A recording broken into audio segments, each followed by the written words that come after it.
the installment of Let the Fans Speak. I stole my mom's podcast. Yeah. Today we have a cutesy, oh my God. a very cute guest. What do I say next? Her name is Sam. Her name is Sam. She's very... Wait. And my second guest is my Hot Pocket. Hello, all. I'm here. Our guest hasn't arrived yet. So we're going to invite her. I need my phone now. No. Is that her? No. Shaping Sam. Hi. You got to wave to them. And then you have to invite people to Search her name. type in SH. Shaping. What? Shaping Sam. Yep, invite.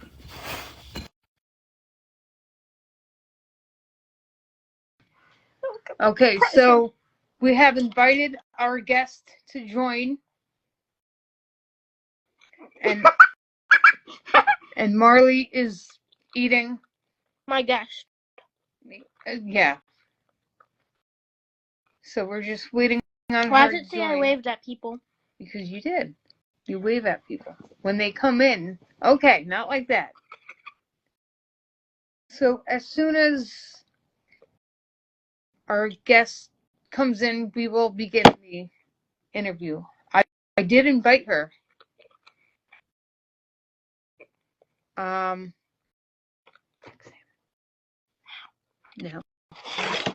No, your phone. I'm sorry for those watching. Ignore my phone case.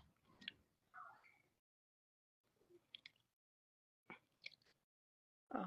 She's on D&D. Okay, yeah. Sorry about this, folks. No, I'm not.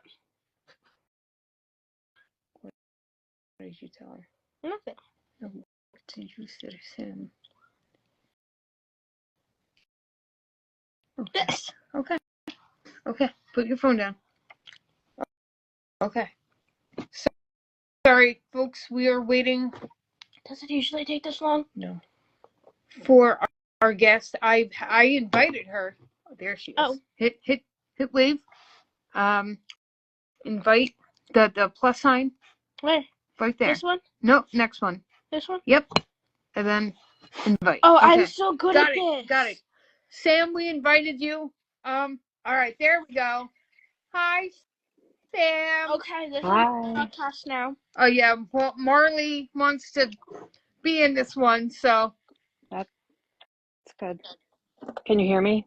Yes, Okay. we can hear you. Just wave to that person, please. Wave. No, hit wave. Thank you. Okay, so talk to Sam. Hi. You want to Hi, her? Go ahead. Ask her some questions. So, Oh God. now I want to introduce you to my other guest too. It's my half-eaten Hot Pocket. What flavor is that Hot Pocket? Pizza. Ooh. Yeah. Yeah, so this is a special installment of Let the Fans Speak because I really don't allow my daughter on social media that much. But Sam and I are really good friends, and Sam has a very strong connection to my daughter. So Marley wanted to be a part of this one. Yeah. Because she's my little nugget. Yeah. Yep. So ask questions. Whatever questions here, you got questions for her. Go ahead. These questions are boring. Just ask, Marley. You're live. People are watching. Let's go. It's free game. You can ask me anything you want. Go ahead. Anything. Go ahead. Anything you want. Top 3 favorite artists. Artists like that aren't in Music. a band, or just artists? Depends. Both. Okay. Number 1 would have to be Garth Brooks. Okay. Who? Friends in Low Places. I love that song. I love that song. That's like one of my most overrated Garth Brooks songs. Yeah, yeah, but it's great. Tightrope's a great album. He had a lot of albums in the 90s. A lot. I have them all. Yeah, And he's a good one. I have all of his DVDs. Um, I think number 2, I would have to say, oh, it's tough. Man, it's tough. I'm going to go with Billy Joel. Oh, another really, really good one. Why did I pause? Oh. You got a flower in your hair. Yeah, Marley she, yeah, just, What did I do? I don't I know, didn't but press it. just keep going. Wait. Just keep going. Keep going. Oh. Yeah, just go. Just ask questions. She's answering your question. Go ahead. No, she's still answering. She's Yeah. on number 2. I was confused. Billy Joel. Garth, Billy Joel, which I have not seen Billy Joel in concert. My mom and sister have, and I'm jealous. And obviously, I'm going to have to go Shine Down, like all 4 of them, though. Shine Down. Now, we got to break down Shine Down because now you have Eric Bass Presents. His album, I Had a Name, is incredible, by the way. He is the Geddy Lee of Shine Down. Geddy Lee does everything in Rush. Like, me and my father were watching a live concert one time on TV, and he literally had a harmonica around his neck. He had a guitar in his hand. He played the piano with his feet live. He did everything. So I'm considering Eric Bass the Geddy Lee of Shine Down. Yeah, he's like a jack of all trades. Yeah, he's really good. Very good at what he does. And then you also have the Smith & Meyer side project. Love. So I know you were at Smith & Meyer shows as well. I have. I've seen 2, 3. I'm not. Yeah, I think I've seen 2. I have not been to a Smith & Meyer show. I've been to a Shinedown show. I've never seen Smith & Meyer's though. Not yet. It's different because it's like more, acoustic and like, but when they get like the other band members from like AM to play in with them, it's like yes, a whole new ball game. Yeah, yeah. Moore makes it though. He still does his virtual tip jar lives here on Instagram that I see. Oh, he's good though. I watch it.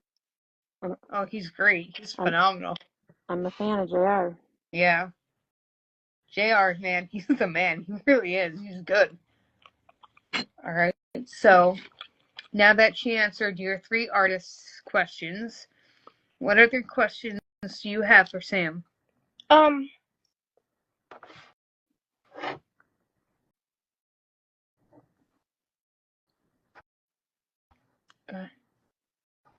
We have a list of questions because Marley's new at this, so You can ask me whatever you want.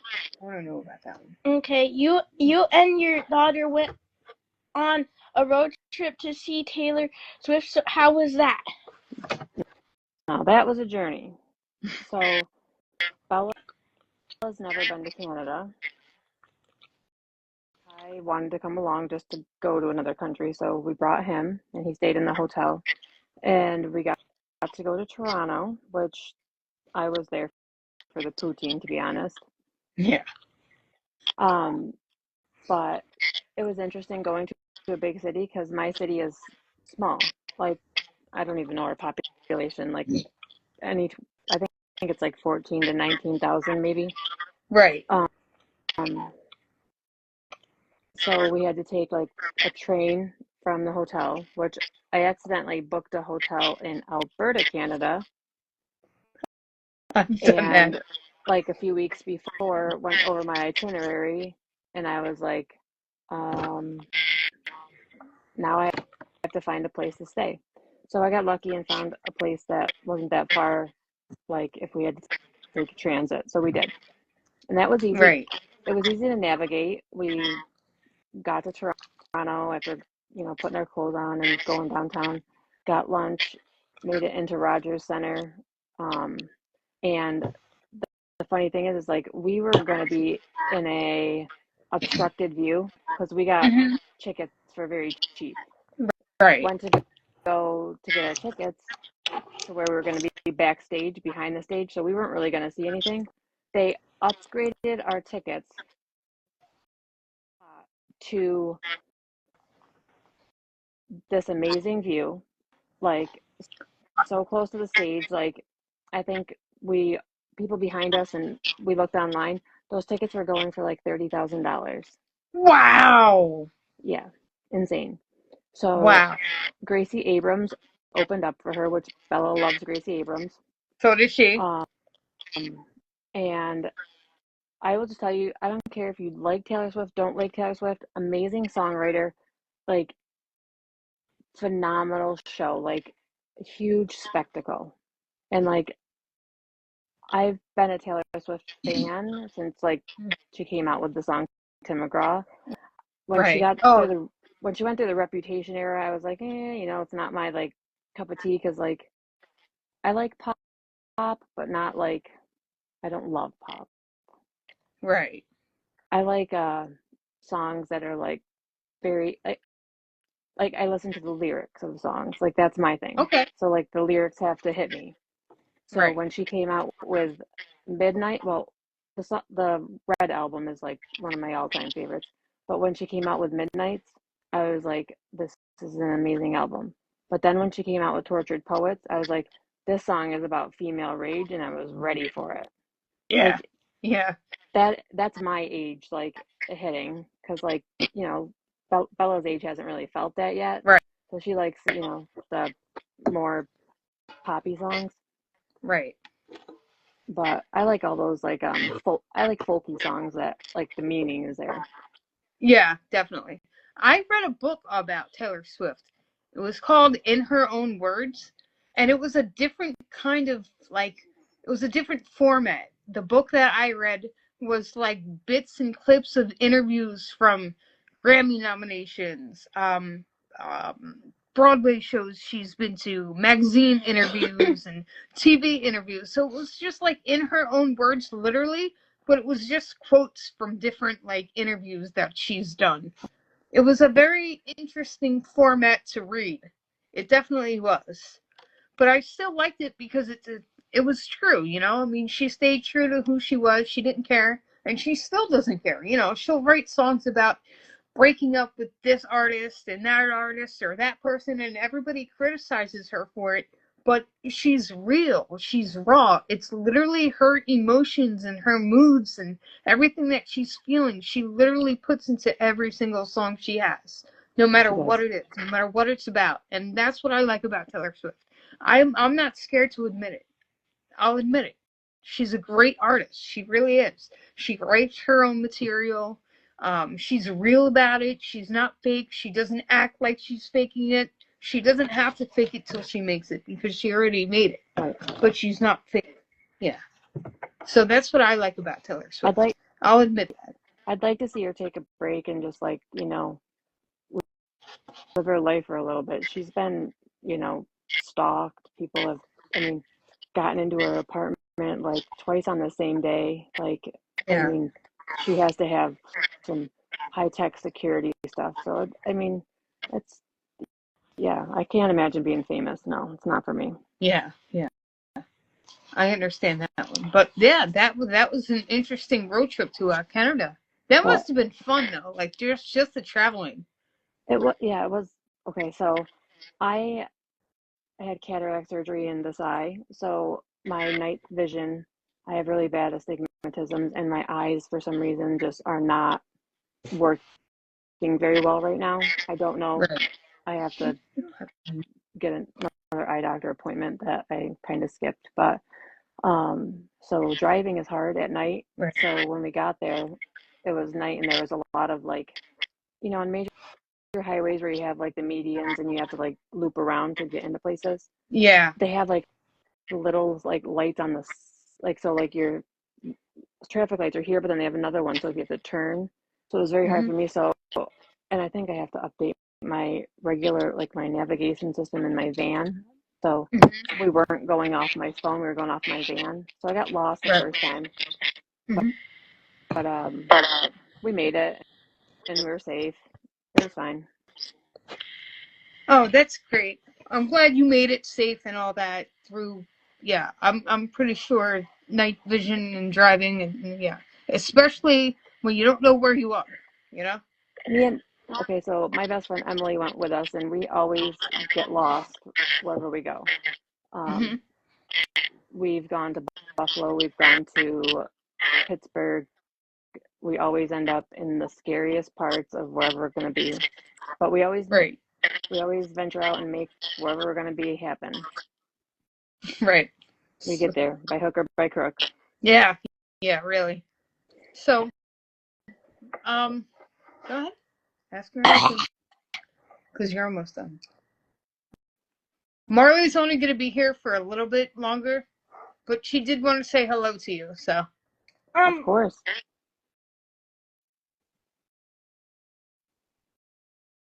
go ahead. Um, um, um, um, um, um, um. Come on. You live in an area that gets snow a lot. Have you grown accustomed to it? Lol. Exactly what it says. So, yes, I live in central New York, which is the snow belt. I live on Lake Ontario, so we get a lot of lake effect snow. The past 3 years before this, we didn't get much snow at all. Growing up, the snow would be as tall as my house. We would jump out of my roof or out of my, like, we'd get out of the windows, go on the roof, and jump into the snow. Mm-hmm. My mom would put bread bags in our boots and our snowsuits on to go to school. I was a walker. Right. Um, so I was used to the snow, but then we didn't get it for a while. This year's been a snowy hell. Yeah. Um, so yes, I'm used to it. Do I like it? Not at all. I'm not a snow person. I'm not a cold person. Um, but I wouldn't leave this state right now. Yeah. Yeah. I don't hate the cold. I have a love-hate relationship with it. Like when it snows a lot, I like to shovel because it's cathartic for me. I put on my headphones, listen to music. I don't care who's around me. I just shovel and get it done. That's me. I, Um, I don't I like don't. the shovel. Yeah, I love it. I don't know why. It's fun, but I like it when it snows and the kids get at least one snow day in a year. I'm good. And Marley had that back in February, so we are good. We've So, used all of our snow days plus oh yeah, plus one. you had a whiteout. We have had several. We had to close my office, which we don't usually do. We Hmm. had to close my office because we were under a state of emergency. Yeah, Um, the kids, so yeah, the kids have had like 6 snow days, I think. yeah, Um, which we didn't really get many when I was growing up. Like it was like you're still going to school. yeah, yep, Um, exactly. but with the cold and all that stuff, I see why they don't do it for like the younger walkers and stuff, Yeah. like the littler kids. No, I understand that because they could literally. When Marley was younger, um, we had we had a decent snowstorm. I think she was maybe 2 or 3. So this was like 2016, 2015, 2016. Well, we had a decent snowstorm, and I let her roam in the backyard, and I literally had to like shovel snow to get her out because Yeah. she was so small she just fell through. It was funny. Well, I have a small dog. She's 12 pounds. So Yeah. Jason will snow blow like a little circle in the backyard, Hmm. and so that she can do that because otherwise she'll get lost. Yeah. Oh, definitely. Smaller dogs get lost easy. Look at Marley. Am I echoey? No, no, you're fine. Okay, You're good. just making So, sure. Marley, go ahead. What? Talk to her. Hi. Do you miss me? Yes. I thought so. Look at how big you're getting. Do you know that it was years ago, like this coming week, that we all started talking? Yeah, yeah, yeah. That's how long. Yeah, she's known you for a while. Yeah. I thought it's been like 3 years. No. Mm-mm. Nope, it No. was 5 years ago this coming week that, the world kind of put a big pause and we all bonded. Yeah. And I am forever grateful for this woman below. She knows what she did for my daughter, and I am forever grateful for that. Or did we distract you? You're my girl, Marley. It was a tough time. And Sam really came through for me and Marley when I needed a friend, and Sam was there, truly, and she still is. I am. I always text you. Marley's my little girl. Yeah. Except for she's not little anymore. I know. I can't pinch her cute cheeks anymore because they're not, you know? I mean, you can pinch them. Yeah, I know, but she won't let me. She'll retaliate. What does that mean? That means you come back at me with something. Like, I hit you, you hit me back. You never did that when you were younger. So, Marley retaliates now. Is that a bad thing? No. Well, go ahead. That's the date. Today's date is 3/9. Go ahead. Yeah. Really boring question. I don't know. Then you ask your own question. I don't know. Oh my goodness. Hey, you can ask me whatever you want. Do you have upcoming concerts? I only have one that I have upcoming in July, but my son and Jason are going to go see Pantera and Metallica. Oh, that's awesome! That's so cool. When? Next month in April, they're going to be at the Dome in Syracuse. Oh, that's cool. I was able your to show in July is in Pittsburgh and it's Shinedown. Beartooth, and Morgan Wade. Yes. I love Beartooth. I've been a fan of them for a very long time. I love them. I don't know Beartooth music. Jason probably does. They're heavy. They're pretty heavy. They're good. Do you know what I like? I like how Shinedown has Bush because they're old school. You and I grew up with Bush. 16 Stone is actually the first album I ever bought. They have Bush. They have Beartooth, which is heavier than Bush and heavier than Shinedown at times. And then they have a cool down, diverse country chick, Morgan Wade. I think that's awesome. It is. It's showing like that they are like you know how when you go to a concert and Brent gives his speech, like it doesn't matter your, you know, lifestyle, your religion, anything like that. Like you're just a human being at a show for getting a few hours. Like, and I like exactly. that.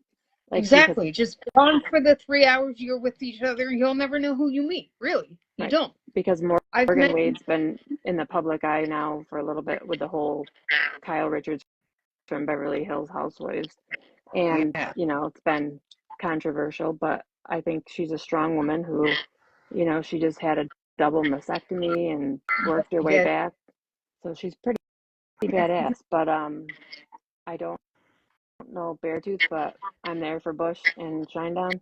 Gavin Rossdale touched my hand this past summer. Oh my God, that must have been awesome. And Jason actually helped. Like he pushed me up there so I could touch his hand, and he touched my hand, and I was like, never washing his hand again. Yeah, I know, right? Right, with certain artists. 12-year-old Sam was in her glory because the first time that I seen Bush, he came up near me, but I don't remember much of it. Yeah. So this time I was like, I'm gonna be good. I'm gonna remember it, and it was amazing. Yeah, definitely. Jacoby Shaddix touched. This was in 2019 at the Shinedown show in Atlantic City. Jacoby Shaddix actually like touched my hand. I freaked out. It was awesome because I wasn't expecting it. I was just going like that in the crowd, and he like reached out and grabbed my hand. It was great. Every time we go see Papa Roach, like I think we've seen him twice, but if I have a couple of drinks, I get a little chatty, and I know. I will tell FaceTime me. I will tell everybody in the crowd in the line when we're waiting. I'm like, My husband wanted to name my son Jacoby, and I did not like that name, but I'm like, I could have had a Jacoby. I know, right? Because I Kai was there, and Kai gets so embarrassed. I missed the FaceTime calls, the random FaceTime calls. You FaceTimed me one time when I was working, and I'm like, screw it, I'm gonna answer it. I don't know if you remember that time. You were drinking. That was the Pittsburgh 9/11 show, I think. Yes, because it was my birthday. I remember that. You FaceTimed me on my birthday, and I was working. Yep. But it was fun. And I then didn't care. I answered. I think I FaceTimed you at the New Hampshire Smith and Myers show. Yes, you did. I like to bring my friends to the shows if they can't make it. And I love that. I really do. I love that. And I'm wearing the shirt that I initially was going to wear in November. I love that. I have But I don't know, hang on. I don't know if you guys are Post Malone fans, but I love his dance Circles. moves. Circles. I love that song. Circles. So I always want to he's a vibe. Like I want to get on stage and just dance with him. I think he would be like one of the chillest people to hang out with. Like, and I don't mean that in like, you know how everyone's like, oh, this person's so chill, you should hang with them. And then like you truly find out like who they really are and you don't like to be around that kind of environment. I think Post Malone's the opposite. I just think he's just really this genuine human being who really wants to chill with people. Not like not be a dick, not be an asshole, just be himself, you know? Yeah, from everybody that I've heard that's like met him like fan wise and even like other artists say that he's the most polite gentleman. Yeah. So That's I what I think that's think. I amazing. get the vibe from him too. And You read about he's from Central New York. Yeah. Before he moved to Texas, he lived in Syracuse. Mm-hmm. This is true. Very true information. He actually went to a bar in Louisiana. I think it was around like Super Bowl time or sometime after, and he actually tipped the bartender $20,000, but Square only allowed her to keep like 5,000 of it, and like Post Malone went online and tagged Square, the company, and he made sure that that bartender got the $20,000 tip that he left for her strategically. That's amazing. Yeah. And like that's life changing for somebody. It's not only life changing, but it like proves that Post Malone is like a genuine human being. Yes, he's an artist. Yes, he's in the public eye constantly, but he's a genuine, humble human being, with or without his fame. Of course. That's what that proves, and it's awesome. And I know a lot of artists like that. I've met a lot of artists like that. You know, they don't care about their title. They don't care that they take the time to hang with you, to talk with you, to vent with you, especially when they come from like humble backgrounds and they know like the struggle. I think that's what makes an artist be able to be relatable. Mhm. Sorry, I'm off camera drinking because Sam gets mad when I have this. So I'm trying. You know I get mad. I know. I'm sorry. I'm sorry, but I need the energy. I need my liquid crack. Coffee. No, coffee don't do it. Iced coffee doesn't, but I don't have iced coffee right now. What time is it? What time is it? 1:59. 2. Huh? About 2. Did we It's share almost that? 2? I'm gonna share this. This interview is almost done already. No, we got it until 2:30. We didn't do a lot of questions yet. I know, because Marley, who's your favorite artist? Go ahead. Probably like Billie Eilish or Dutch Melrose. I think that's. I like Billie Eilish. Yeah, I love her new album. It's so very good. When she first came out, I was like, I don't know about her. Like, I was a little like, but then like she grew on me. Yeah. Tell her your favorite song.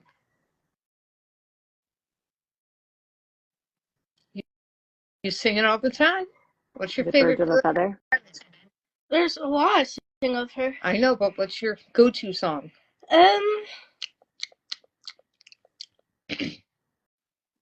Probably like Wildflower or The Greatest. That one's good too. I like that. Do you like Olivia Rodrigo? Yeah, her music's good. I like the song.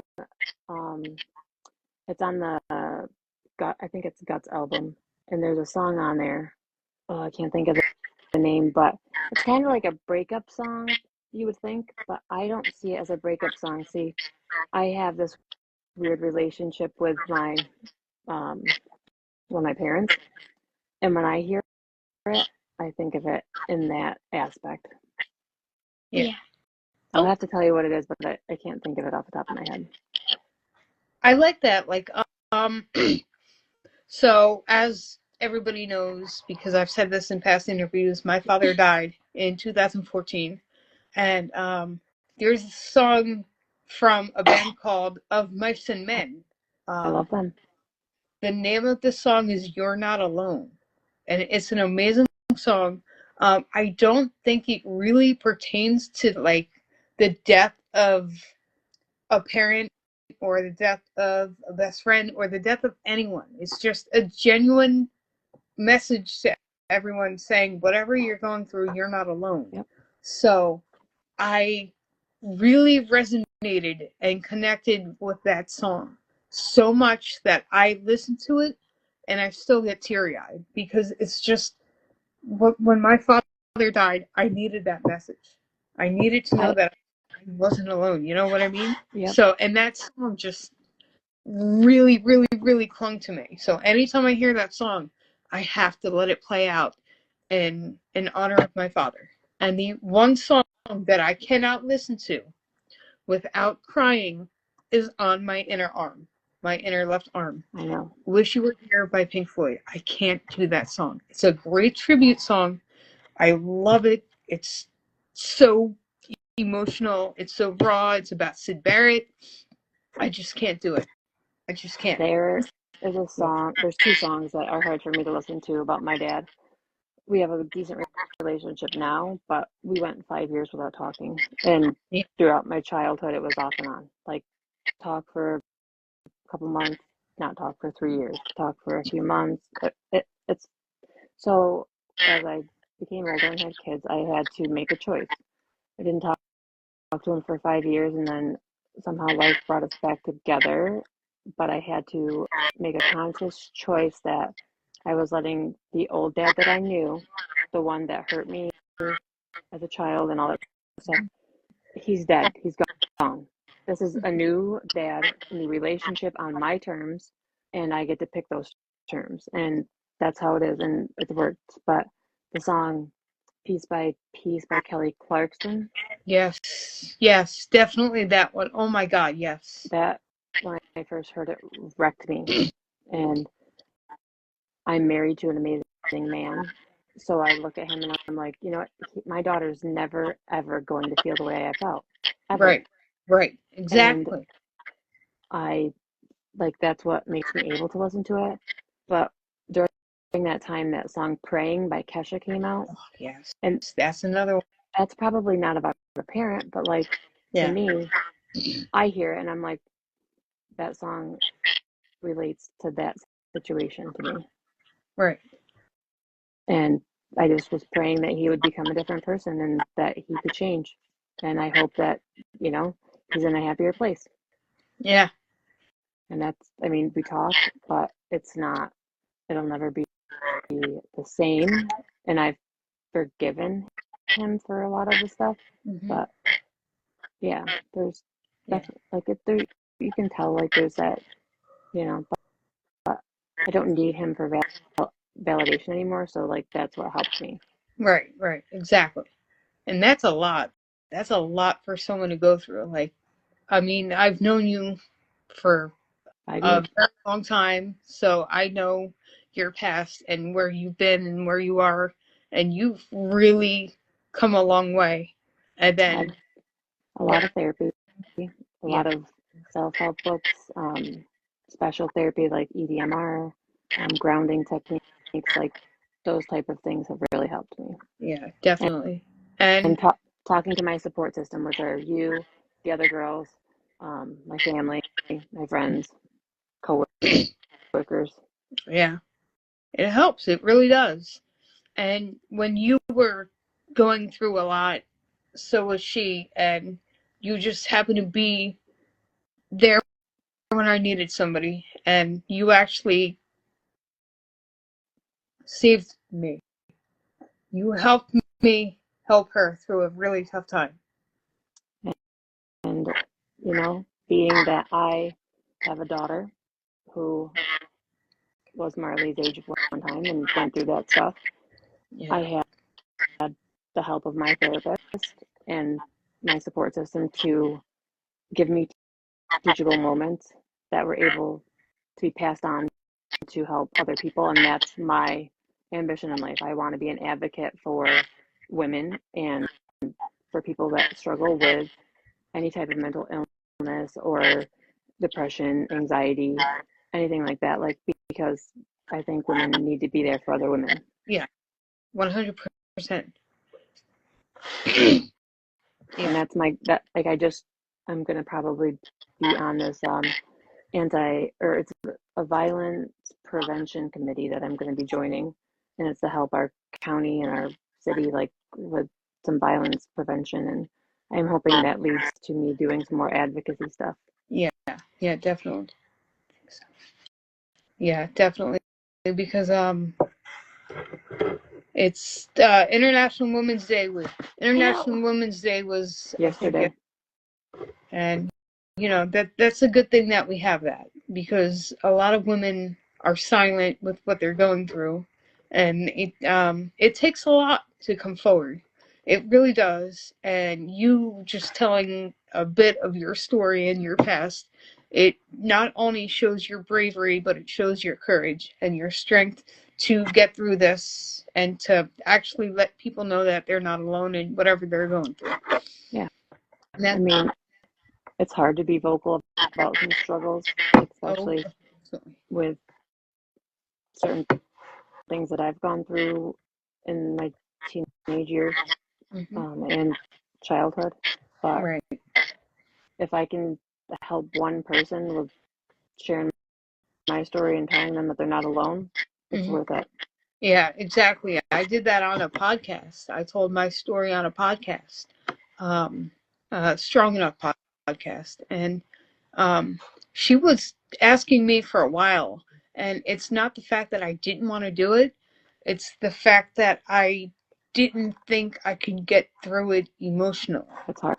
And there were some times where I broke down and I cried, and she made me laugh. She made me feel extremely comfortable with telling my situation, and I got the best prize ever. You did. Right.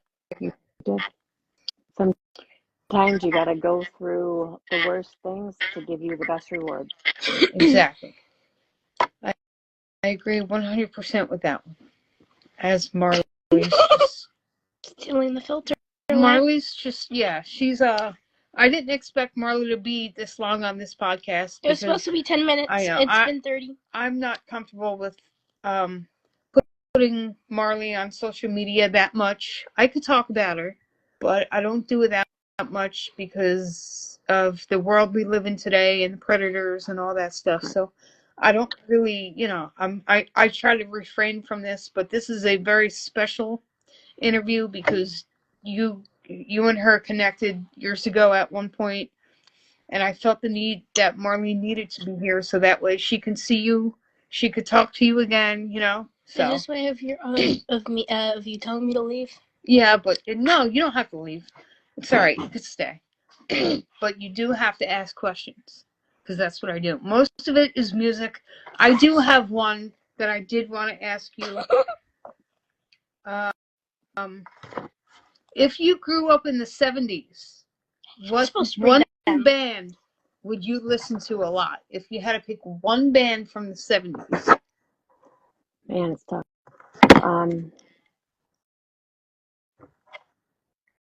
One band from the 70s, I think I would have to say, obviously, greatest band in the 70s for me was the Beatles.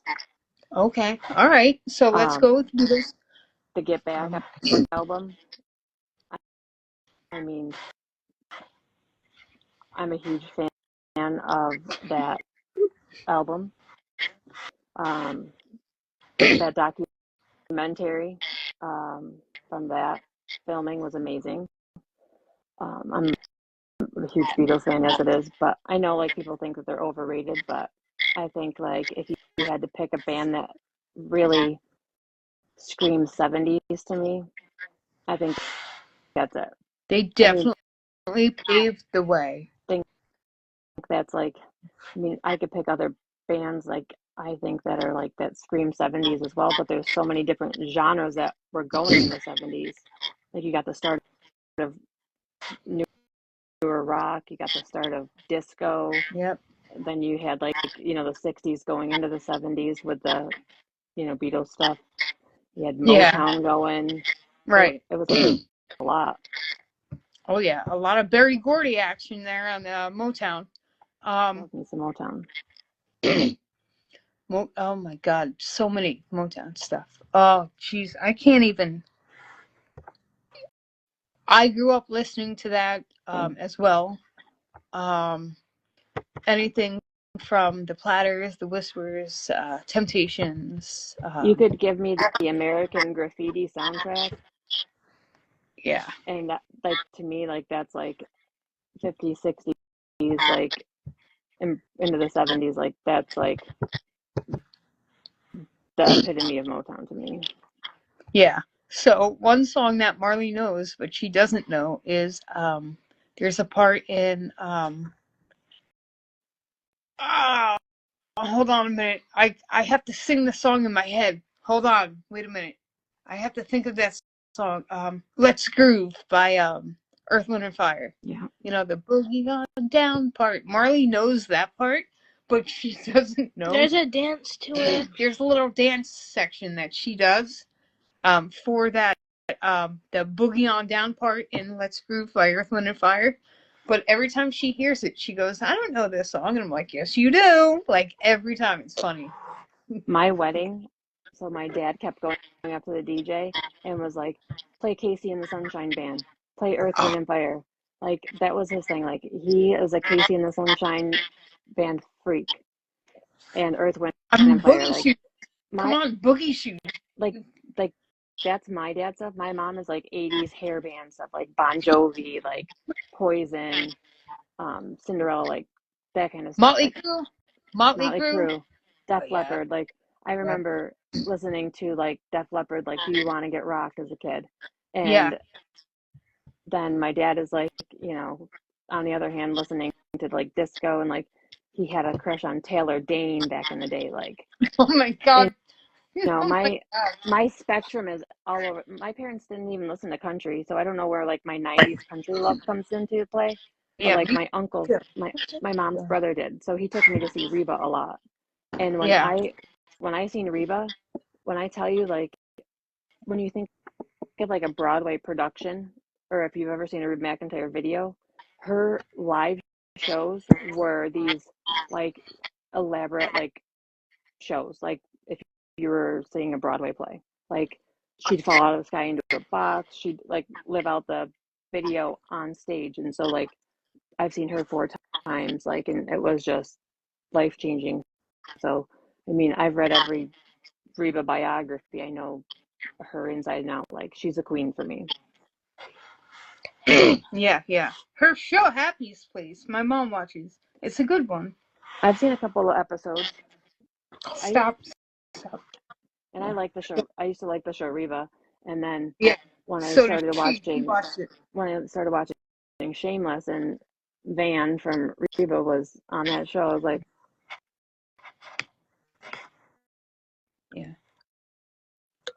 but my musical knowledge is everywhere. My pop same here. I don't know how I got everywhere. I don't know how I got into listening to country, because not a lot of people in my household listen to country at all. I don't listen to, like, I try to shy away from the songs that constantly repeat, I'm gonna get drunk and bang this chick in the back of my truck. I don't listen to that stuff. Yeah. I listen to, like, I call it Morgan Wallen, I call it bro Bailey country. Zimmerman's another one. I love his album religiously. Yes. I religiously love that song. Warzone is my favorite song off that album.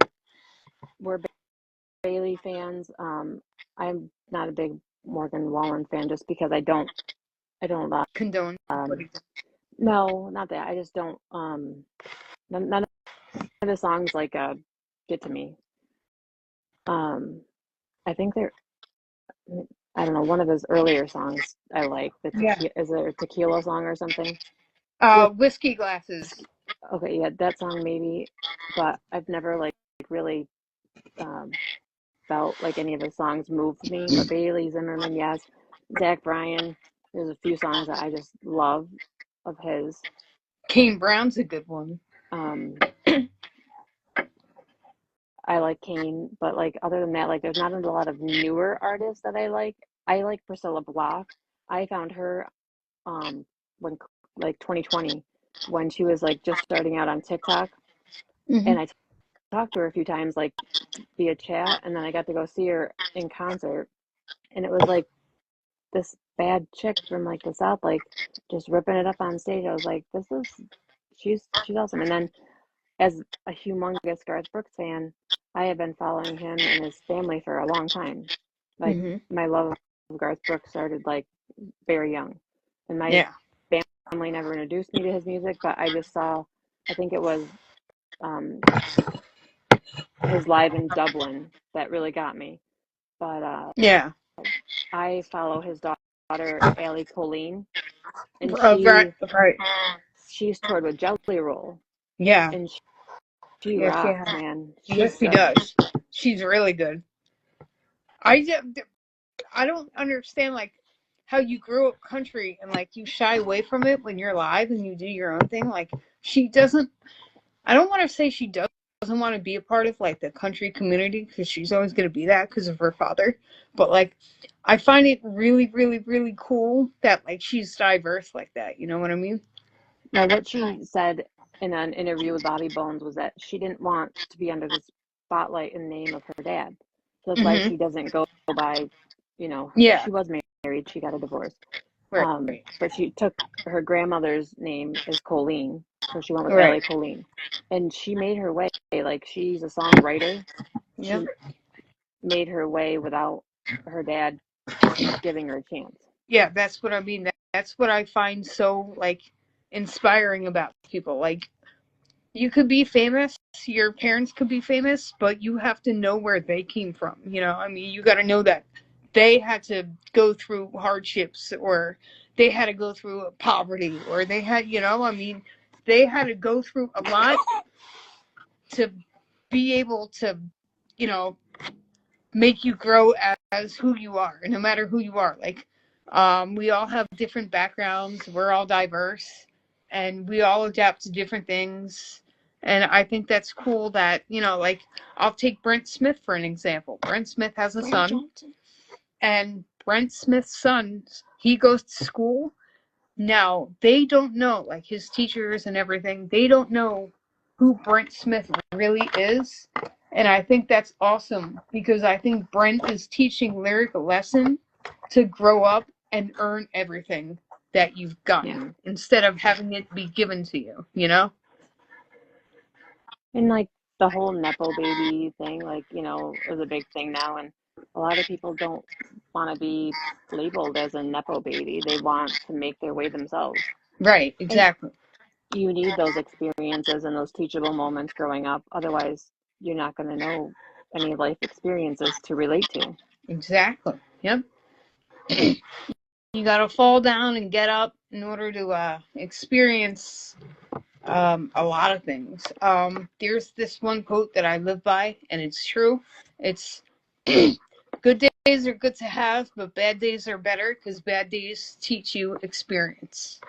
Right. And it's true. It's true. It's very, very true. Yep. Okay, so the last, let's say 10 minutes is just going to be me interviewing you very quickly because Marley's going to get going. So go ahead. Say goodbye to Sam and everybody. Bye, Marley. All right. It was good. Thank you for interviewing me. You're welcome. All right, you can bow out. Go ahead. Okay. All right. I have to cut that part out of your video. No, you don't. Yes, I do. Wasn't there? No. All right. All right. So now it's just me. Hi. Hi. So that was a. I didn't expect Marley to say that really It's because okay. we only have 10 minutes left. But that's okay. Yeah. I love her. She plays with my filters, so if I look weird, I'm sorry. Um. So let me see. Marley asked most of the questions. Okay, so on a daily, what are some bands you listen to? Really depends on my mood. Like sometimes, if I need to get riled up to go to work, I've been blasting some hip hop, like or some like really like angry like rock and roll music that will get me going. So like obviously I got Shine Down on repeat, Jelly Roll, Bruno Mars. His upbeat stuff gets me going. What else have I got in my rotation? Oh, there's like this new song by Doji that I absolutely love, and it gets me riled up. Marley loves Pink Pony Club. Chapel That's Roan. like, I'm telling you, that song is underrated. Like, I didn't know really much about her, but I heard this song I've heard it before she did it at the Grammys. But when she did it at the Grammys, it just hit different. And then I saw a video of like these little girls dancing to it, and I was like, guys don't know what that feels like. They don't have like girlfriends that they can like dance like holding Yeah, hands to, and like I yeah. was like, that's just that song is like girl song. She's going places. I can just tell. Oh, She really is. for sure. Oh my God, she's She and she reminds me of young Gaga, yeah, who I yes. Oh my God, Lady who I Gaga. have also seen in concert during her Monster Ball tour, which was like the height of her career. Like she was really amazing. Like that show was like church. Yeah,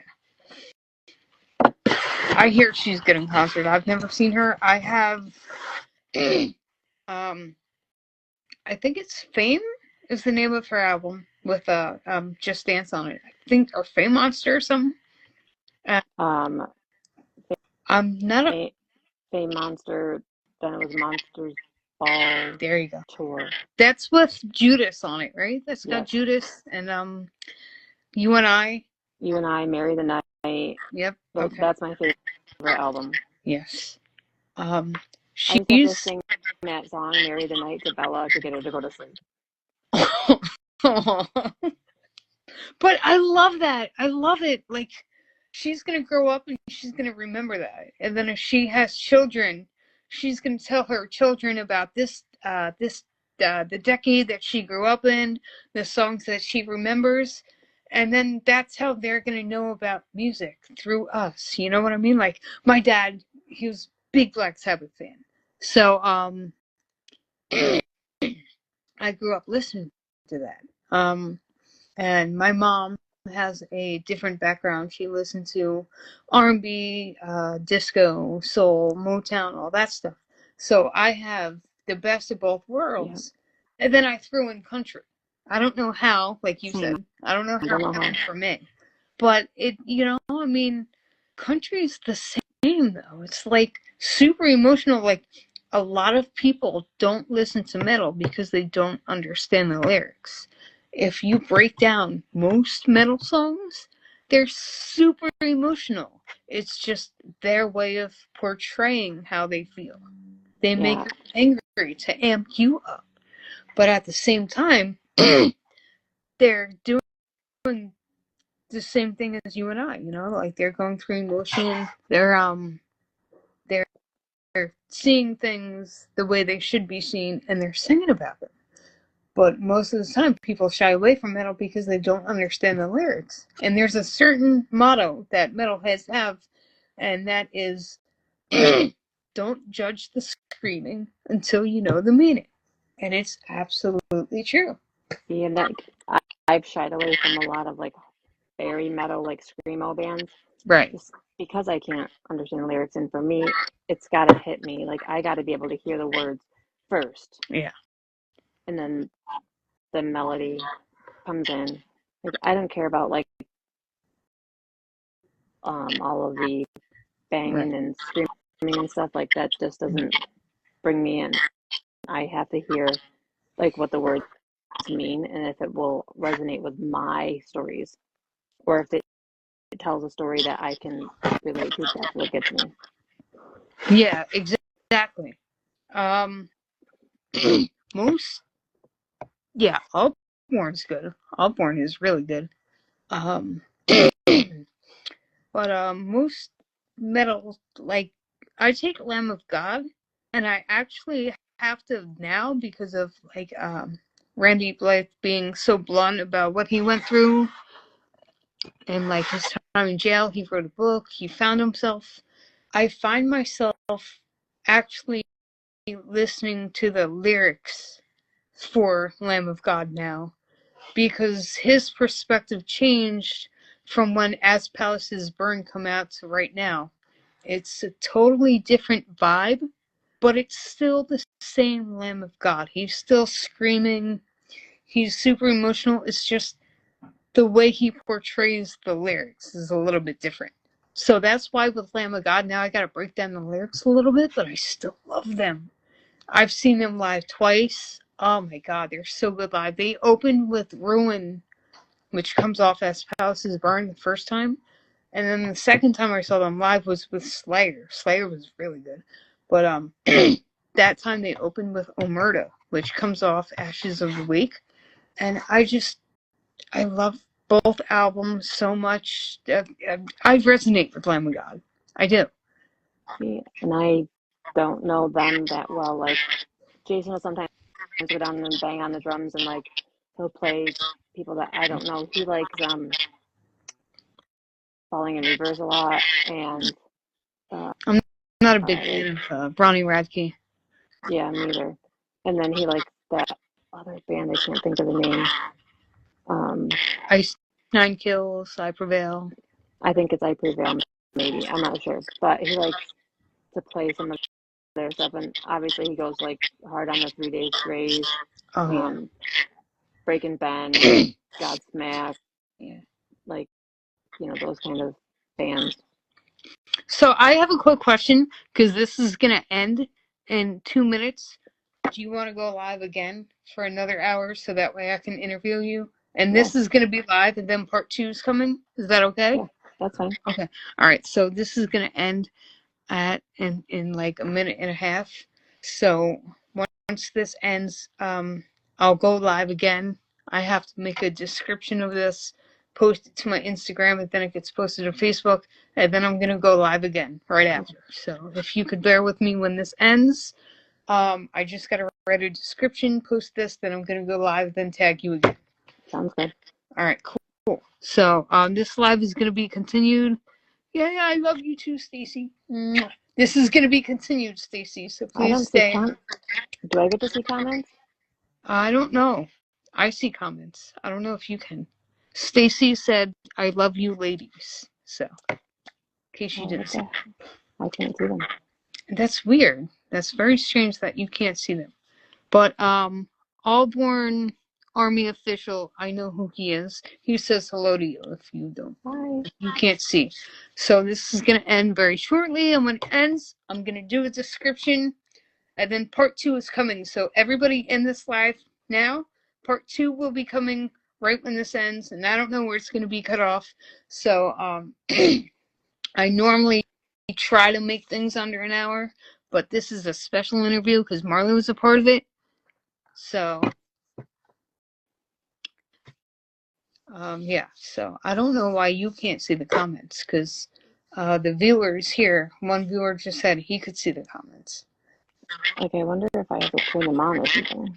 It's very strange. So when this ends randomly, I'm just going to tag you in again. I'm going to make a description and say part two's coming, and then we're going to do the proper interview. This was a special interview because Marley was a part of it. A little bit longer than I anticipated, but it's okay. It's fine. Marley knows you very well, so. We're going to let this end, and then we're going to begin again. I like that background. Simply the best. Tina Turner. I love that. I love that. I absolutely love that. And I love you, and I love Jason, and I love Bella, and I love Kai, and I love Mommy. Amazing. Oh, God. So, yeah, we're just waiting for this live to end randomly. And then I'm going to make a description and then go live again. So I'm trying not to say much because it's going to be cut off very soon. Does it let you cut it yourself? I can hit the X on the top of the screen right here, but I just wait until it cuts me off because I don't know when it's going to cut me off, but it will very soon. It's 2:31 and it didn't cut me off. This is weird. Usually it does.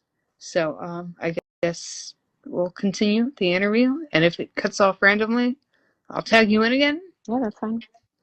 But Instagram, as we know in the past with an awesome podcaster, Instagram likes to cut us off. But yes, so I guess I'll start.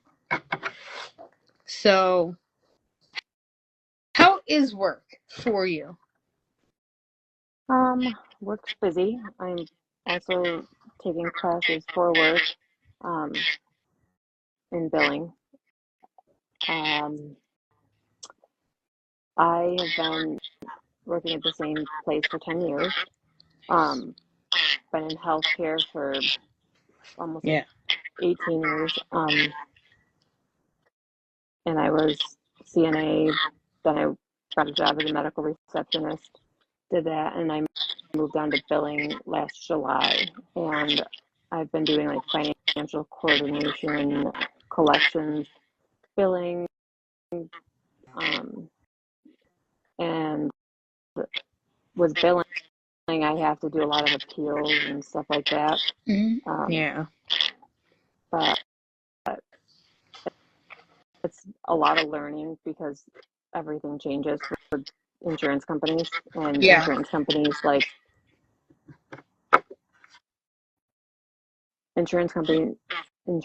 are rough.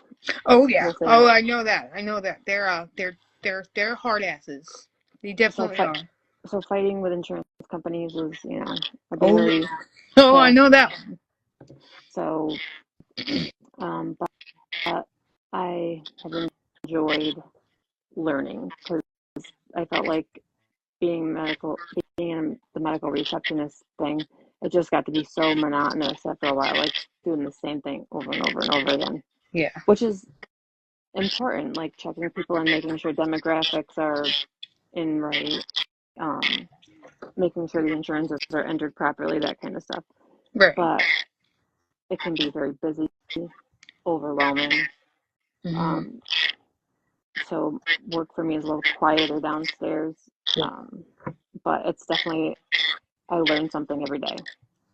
And that's always a good thing because you take that with you forever, And then I love learning, like that's my yeah. thing. Like I just love to learn. And then you have the opportunity and the chance to portray that onto other people who need that information or who are struggling, or like me with Marley right now, her math, I don't know it. I went through math years ago, and her math is like Chinese to me. It's I don't understand it. different. I don't know how New Jersey works, but we took on the Common Core way of doing math. Mm-hmm. And I mean, I've been out of high school since 2001. Yeah, me 2005. Yeah, I get it. So luckily, Kai's not doing like any more math stuff. He's doing like personal finance or something. Yeah, he's But got electives. He's Bella's lucky. she's still on like, I don't know, they don't call it course 1, course 2 regions anymore. But it's definitely, I don't remember doing like that stuff. And I wasn't like, math was probably my hardest subject, but I spent so much extra time like during study halls and with teachers and stuff to try to get better grades on math. Yeah. But math was definitely probably my worst subject. Oh yeah, And definitely here too. and now I do it daily. Yeah. Yeah. I'm not doing the quadratic equations or geometry proofs, but I'm doing math daily. Yeah. I can't, I don't know. Like, her science is easy. Her social studies is easy. It's just the math portion. I struggled with math too. I'll admit it. I was in 10th grade and I was in pre-algebra in 10th grade. And I shouldn't have been. I should have been algebra 1 in sophomore year, but I struggled with math. I barely passed math. I got a 70 as a final grade. You know, I can't math, but now I can. It's so weird. Like, um, whenever we go out to eat, my mom's like, "All right, I'm gonna do a 20% tip. What's 20% of this?" And I'm able to do it in my head really quickly. But back then, when I was a kid, no, no, no way. I don't know I how feel it like, happened. why do we need to learn like all those algebra stuff? Like, Yeah. it's not something that I feel like, why can't we just do like personal finance? Teach your youth how to balance a checkbook, how to write a check, how to, you know, do debit transactions and stuff like that, because those are the things that they're going to need. Exactly. Like my Addition and kids, subtraction, division, multiplication is definitely needed, but to yeah, find y on the axis, come on, yeah. it's fine.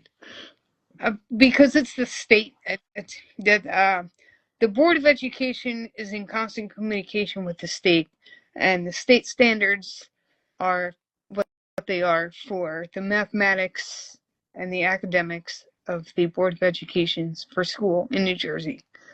And I understand that, like, it's a state It is it's a a state state thing. thing. Yeah, because the school has to submit grades and all that to the state, and the state has to review every single student. So I understand that portion of it, but 9 times out of 10, you're not gonna run into a problem that requires you to find y as the axis. You know what I No, mean? But I mean, here, a squared plus b squared equals c squared on a hypotenuse. That I know how to do. I've retained that information, but I've never needed it. You know what I mean? I mean, like, some stuff you need to learn. English you need to learn. I get that. Um, History, social studies, whatever you call it, you need to know that. But half the stuff they teach now they don't need, which is why they have so many electives, like Marley's in woodshop. I had her woodshop teacher when I was in middle school, and he remembers me. I know my Does. son has my economics teacher for his U.S. history and government. Yeah. So it's funny because I'm like, I've been out of school since 2001. Kai just turned 17, and he's got the same teacher I had for, you know, Yeah. But like U.S. that, economics. oh my God, I find that so good though, because they have so many years after us of the experience, and they know us. So they know our kids through us, so they know what to expect in a way, a little bit. Oh, So yeah. that A lot really, of people that I went to high school with are teachers and teach my kids. yeah, So I'm grateful for that, because if I ever have a problem, like, they were like there for my children, you know. So exactly. living in a small community, it can be really good sometimes, but it can also be really bad sometimes. Yeah, yeah, because you see those people all the time, and you don't want to see them, and yeah, that's me. That's why I prefer to go shopping in a different like town.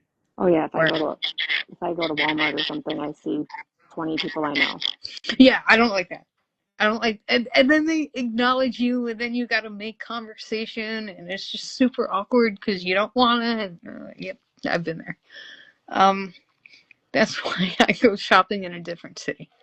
I live in Brick Township, but I don't shop here because I don't like. Okay, I can't say I don't like people because I'm a podcast host and I talk to people and I have to communicate, but certain people, you know, I don't know, it's tough. Like, I love you, I adore you, and I love half. I don't. Let I'm me see. I love all I'm these an people I'm on an commenting and watching. I love, but I'm an like, introvert, yeah, but when it comes to like my job and stuff, I mean, my first job was McDonald's. You have to be an extrovert. Yep. You have to take orders and have a personality. Otherwise, you know, you're going to make that person's experience horrible. Like I know now, if I have to take the kids to McDonald's and I go through the drive-thru, they literally just hand you the bag. They don't do the double fold. Oh Have a yeah. nice No. day. It's just like no acknowledgement. I'm like, didn't you guys go? Like I went to management school at McDonald's. Mm-hmm. So like if we didn't double fold the bag, if we didn't like try to do an upsell or acknowledge a customer, like that's bad. Yeah. And I don't get that from them at all anymore. Yeah. No, it's totally different because I worked at McDonald's for a total of 3 years, roughly. I was they always put me in the same spot. I would always take orders and cash because I was the fastest at it. Front I window. could I could talk, I could take money, communicate with customers at my window, all that stuff. I was known for that. When I would get to work, they'd be like, all right, you're here, get in your hole. Yeah. You know, because Get in the hole. that's what I do. But like, it's so strange now because I wouldn't be able to do it now. You know what I mean? Like, I did it from 2009 to 2012 consecutively. 3 years in the same spot, same thing. But if I were to do it now, I can't. I wouldn't be able to because I don't like the way they run things now. And if I like acknowledge that, if I'd be like, well, when I work here, it was this. When I work here, it was that. But they're not going to care because it's a different time. It's a different era. You know what I mean? Oh yeah. When I was in college, I had to take out my little nose stud to work at McDonald's. And now you see, you couldn't have hair that was dyed or different color. Like if I wanted to have purple hair, like you couldn't do that. Right. Yeah. And now it's very progressive, and it's good that they're going that route. But I still think they need to be friendly. Exactly. You know, they hand you stuff, you're like, thanks, and then they just walk away. It's like, I took the time to order. You know, I took my time to order and talk to you. That you know, respect was both ways, but no, not anymore. Not anymore. It's a different time, and I'm not a fan of it because I have a kid, and I have to teach her my teachings, which is considered dead, but no, not really. Let me see what other questions. I had a few questions for you. Marley answered.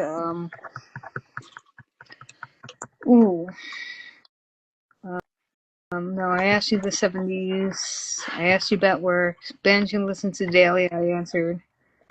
So I have one more question. One more question listed.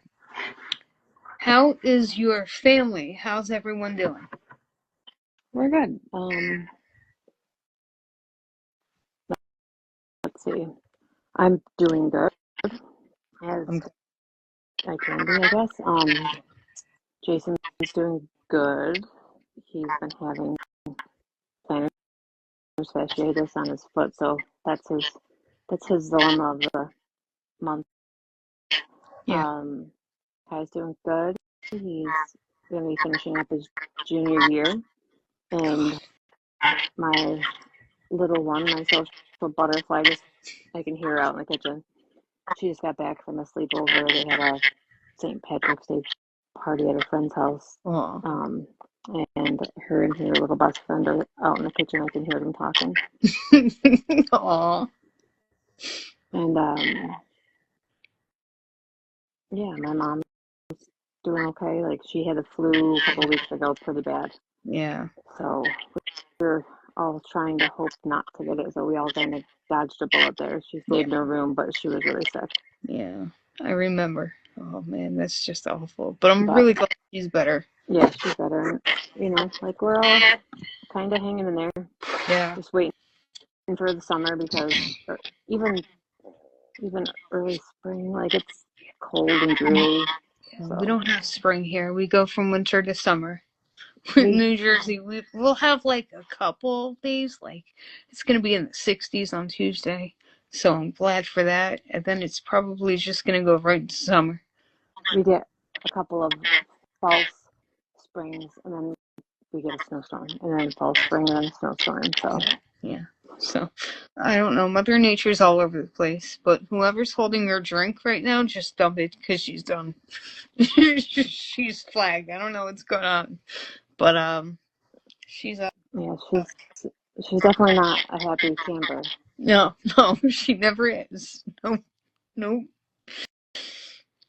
But it's windy. It's been windy here in Jersey. I don't know about New York, upstate where you are, but it's been pretty windy for the past couple of days. We had wind advisories, and then they've been extended, and those extensions got an extension, and it's just, yeah, I don't know. It depends on what's going on with the lake. Yeah. But my big thing is it's lighter. Still, it doesn't get dark at 4 p.m. anymore. It doesn't get dark at 5:30 anymore. The sun is going to set on the 13th of March, and I made sure about this. The sun will set at 6 p.m. I am more than excited for that to happen, because it shows that winter is giving up, and it's going to get warm eventually. I'm not gonna. You know about me and what's going on with me. I'm not gonna say it publicly, but I'll be kind of good to go at the start of summer. I'll say that. You'll be, a month, I mean, but I'm so excited. I'm Hey, what? Like, you'll be getting your life back. Yes, yeah.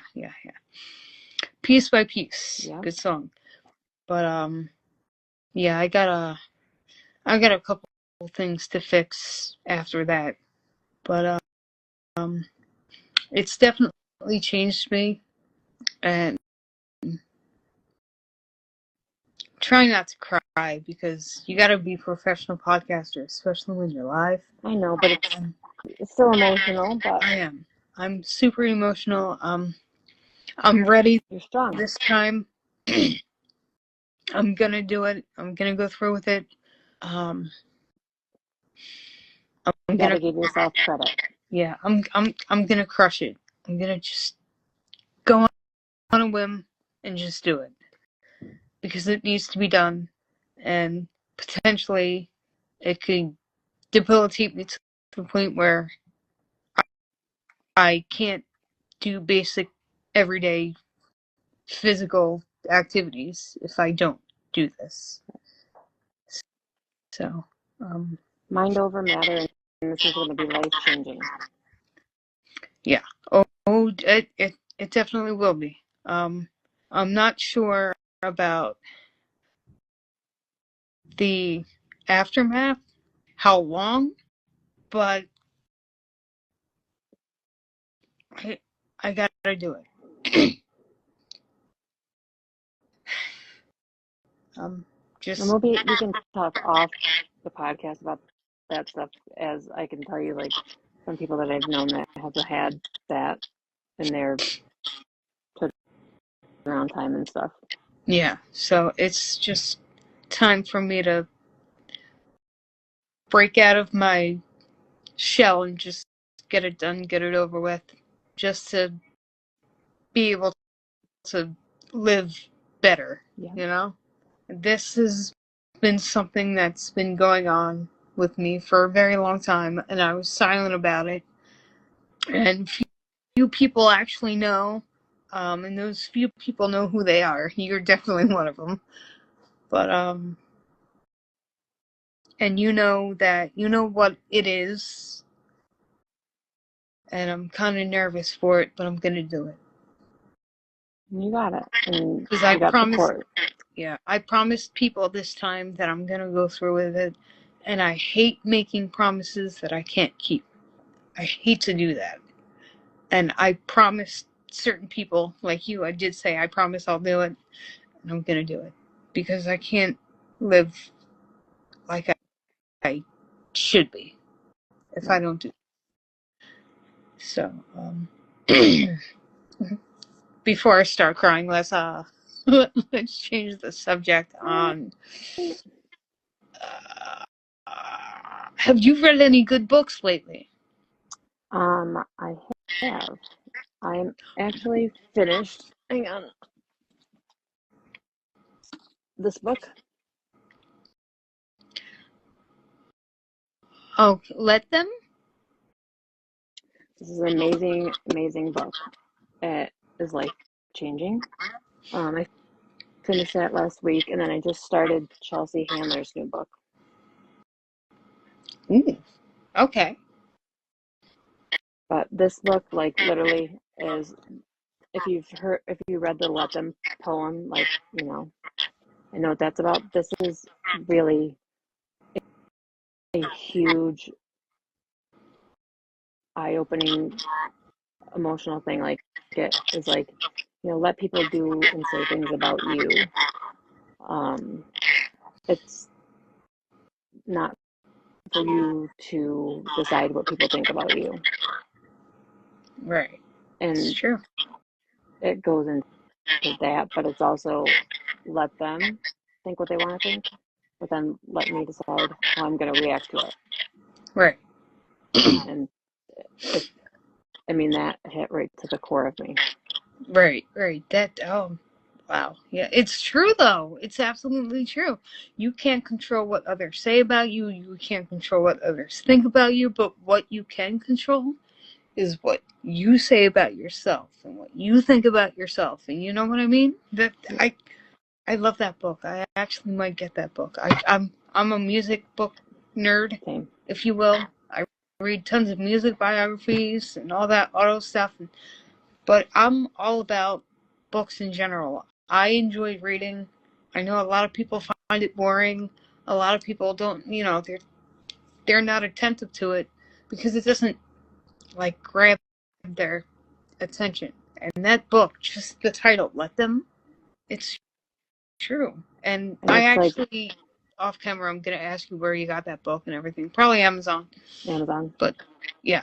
But I read the audio first because I do audiobooks on my drive to work because I Mm-hmm. can't be interrupted. But Right. then I knew I had to buy the hardcover because there's things that I just need to highlight in this book, like that are just like punch me right in the gut, like with exactly what I'm dealing with. You know, people can say what they want and feel the way they want about me, but it's Mm-hmm. how I react to it. Right. Exactly. So, And I think that's amazing. I really do. and it goes I through read. like family relationships, regular relationships. Like, I mean, it just goes down the list of like things that you might have to deal with in your life, and it's amazing. My dad actually. When I was younger, I would have what he thought I had was a split personality disorder, where I go into my music phase. I would just talk about music just in general. I just talk out loud. Nobody would be listening. I wouldn't have an audience. I wouldn't be talking to anyone directly. I'd just be talking about music like I'm a radio DJ. But then I'd snap back out of it and talk to my dad, like, just so he he bought me a book that I read. Robert Oxford is the author. I don't have it with me, but it's upstairs in my room. It's called A Fractured Mind: Living with Split Personality Disorder. And he goes into detail about how he married different women in different countries. He's got a family in Korea. He's got a family in China. It's just he's everywhere, and it's just an amazing read. It's called A Fractured Mind. It's truly inspirational.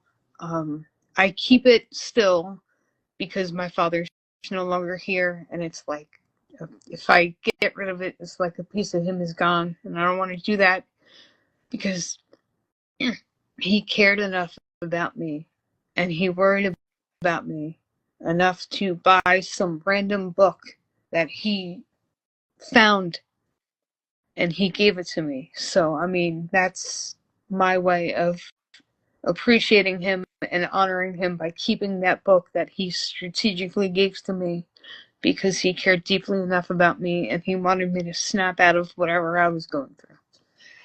So I hold on to that book dearly, but it's a great read. Robert Oxford, A Fractured Mind.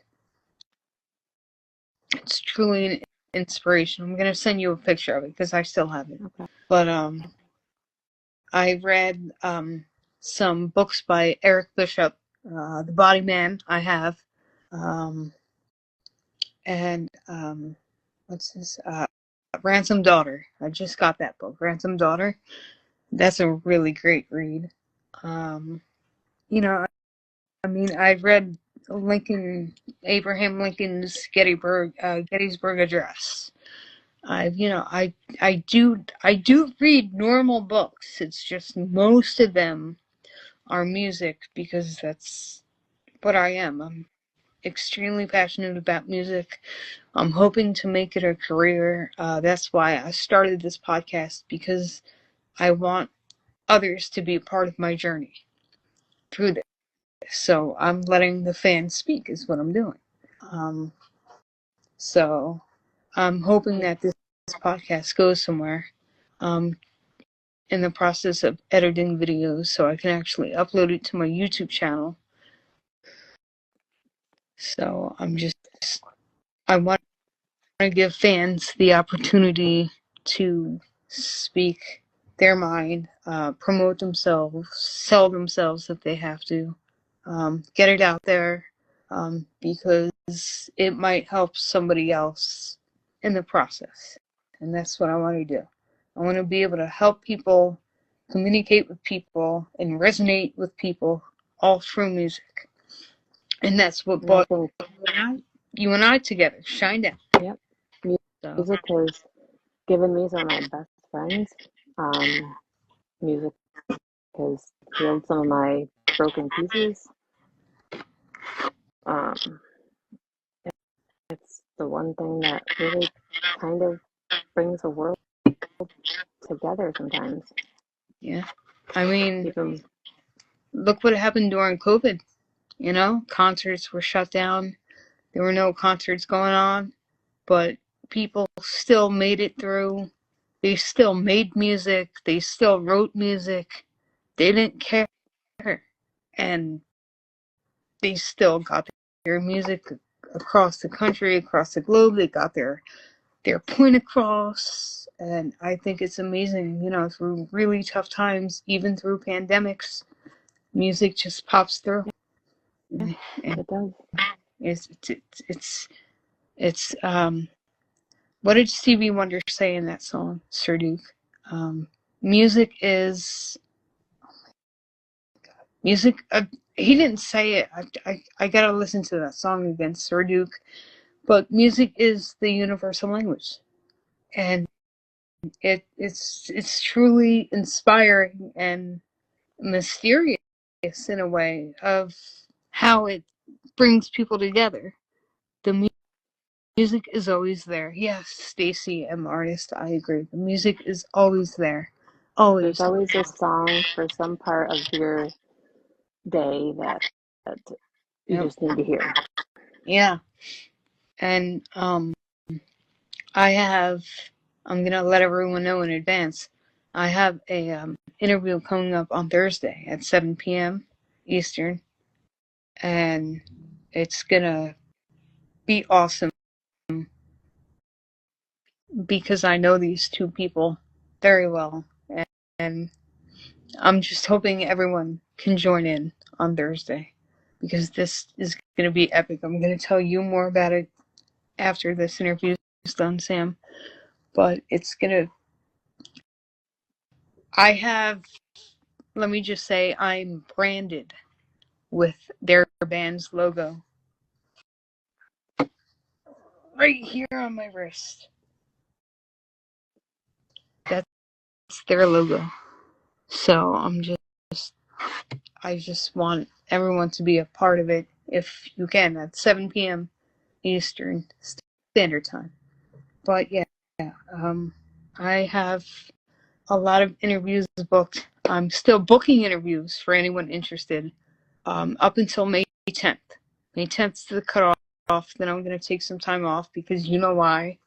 And then I'm going to start up again.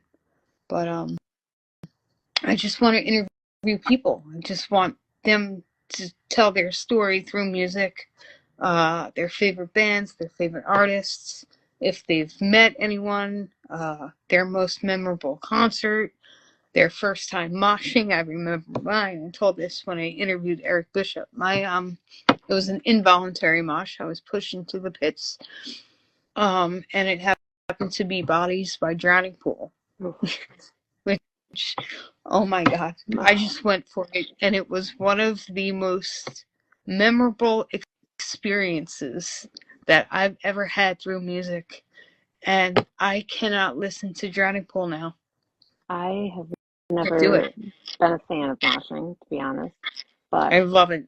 I it can't was do it my now, obviously, but first time actually that I ever seen Shinedown live. 2006. They were at a K-Rockathon. It was in Weedsport, I believe, did you and just say it was K-Rock? Oh K-Rock. my God, 92.3? No, it was 106.5 up here. Um, Oh, okay. and it was a mud pit. It was like a mini Woodstock. It Yeah. was Buck Cherry and Shinedown and oh my God, bunch of bands. And we were in the front, and Hi, Anka. it was like pouring rain. We were soaked, and some guy almost fell on my head. And, Wow. and Jason doesn't do well with me. I'm 5'5", so he was ticked off Yeah.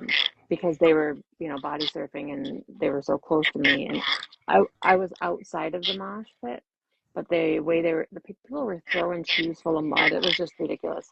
Yeah. So we ended up going back to the bleachers, and when we went back to the bleachers, that's when Shinedown came on, and like as soon as like it was dusk and the spotlights it was a racetrack, spotlights came on, and all you could see was like smoke and haze from it being rainy all day, and Yeah. all of a sudden you just heard the words hello, and I'm telling you, like, the crowd just went silent, and they sang I Dare You, and it was like goosebumps. Yeah. And I mean, I at that point, it was 2006, I had heard two songs of theirs, which was I Dare You and 45. And, I was a fan, but like, okay, they're pretty good, but I wasn't like a super fan at that point. And then we've seen them we've seen them almost every year since then. One Yeah. time at the state fair, it was rain. We always see them outside, it's raining, swear to God. And I heard it was started to rain, and I was drizzling, and I was next to the soundboard, and they started singing I'll Follow You, and this is when the stuff was going on with my dad, Oh, yeah. Okay.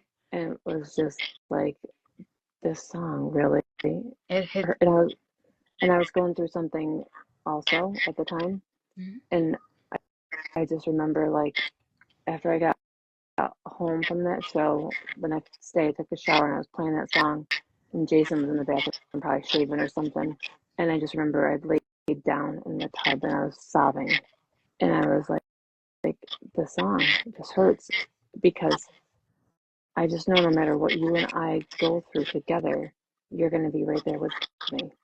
If 100%. if I'm jumping off the cliff, you're jumping with me. Yeah. And it was just like, at that moment, I knew he always had me. Yeah. And here we are, almost 20 years later. I love that, though. Yeah. I love that. Oh my God, just that story gave me goosebumps. I'm not gonna lie to you. When we But go see them on the 22nd in July, it'll be the day after our 20th year together, 20 years together. It'll be it'll be our dating anniversary, the 22nd of 20 years together. It'll be our 22nd or 23rd show. I've kind of lost count of seeing them live because we've seen them almost every year since that they've toured. They're a great band to see live, Shinedown. Just not the music. When Brent Smith talks, it's inspiring. Like Very inspiring. last time I saw them was in 2019, and it was at Hard Rock Casino in Atlantic City. And I remember this bouncer. He worked for the venue. His name was Sam. I actually got a picture with him. I'll show you him. Um, After the show, you know how they throw guitar picks and it misses. He picked him up and Barry threw his drumstick and it fell, and everyone was grabbing it. And Barry pointed to the crowd. It was a girl sitting on her father's shoulders that Barry strategically wanted that girl to have. So Sam actually took the drumstick and handed it to that girl because Barry pointed to that girl. And it was so awesome, so inspiring. And then at the end, Sam goes, "Man, that was my first time seeing Shinedown." I'm like, "Really?" And he goes, "Just that man's voice and his inspiration makes me a fan." Yeah, And right then and there, like, he became a Shinedown fan at that show, and he didn't even know who the hell Shinedown was. it's crazy. Yeah, he told me. He's like, his words and just the way he portrays himself just makes me a fan of him in general, you know? And it's true. Like, I don't know how the hell Brent doesn't, but he doesn't. Like I was thinking back to when I first seen them, and I don't even think Zach was in the band yet because it was 2006, and like Yeah, no. I was like, wait, so the first time I seen him, like, because we were kind of back further, Brent had the long hair, he was Oh, yeah, different yeah, style, but yeah.